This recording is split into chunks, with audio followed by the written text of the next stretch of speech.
Alright, so today I've been checking the spark plugs on these because it's been throwing a lean code and it's been doing a cylinder 5 misfire. So I've checked the back two spark plugs and both of them have been way out of gap on this 2005 Chevy Colorado 3.5. So today I'm going to go ahead and show you guys how to set the proper spark plug gap because they're about 10 thousandths out. Well, first thing you got to do is you got to pull that 10mm and then you pull this little white clip off and then you can pop this off. So I'll be back in a second and I'll show you how to do that. So the bolt is out. Now we're going to go ahead and take our flathead screwdriver and pop it in here because we got a little safety. Pop that out of the way.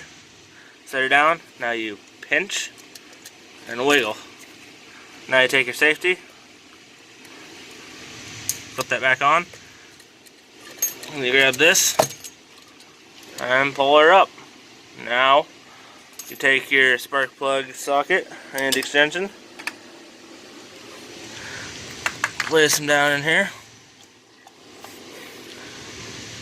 put her on the removal mode, and you take her out.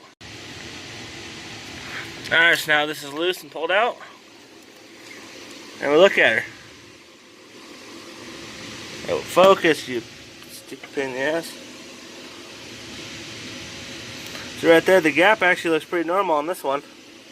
The last two have been really out of gap. So now, let me grab my gapper and I'll show you how to do it. Alright, so this is how to do one-handed. But this is supposed to be at 0.44 thousandths.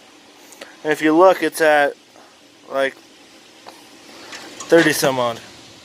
It's at 35. So any guy that's working on cars a lot needs to have one of these spark plug gappers on their keyring. They're like $2. So now you just spin this from the small side to the big side and get to your 44 thousandths. So if you look now, we're right at 44 thousandths. We're really close. So now what you do is you slide your spark plug gapper out and put the plug back in and the coil pack on. This plug was actually under gapped, which the other ones have been out about 55 thousandths, which that's incorrect. For this motor you want about 44 thousandths, and that does the best. Alright, now that you started in, you just give it a little snug, like 1/8 of a turn. Now you pull your ratchet off, set it in your tool holder, and you have to wiggle out your socket because it's got that rubber grommet in there. They're nice, usually. See, it's got that rubber piece in there. Now that one's on there. We grab our coil,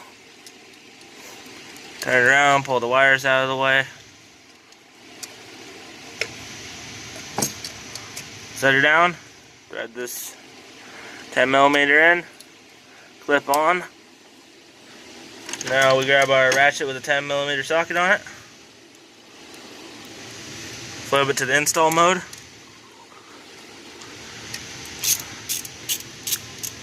Tighten her up till she's snug, just like the spark plug. And then you rinse and repeat 2 more times, and I'll show you what those other two look like, but I won't show you how to take off a coil again.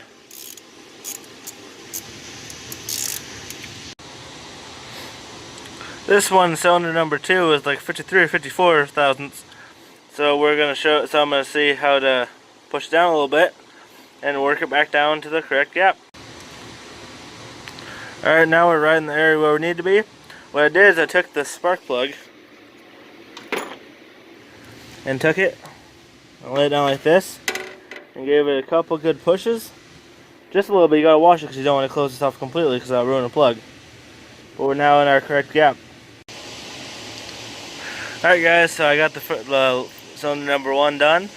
And I gotta say, if this helped you, comment in the description below. And thanks for watching. And remember, get yourself one of these spark plug gappers on your keychain. Save the day, bud.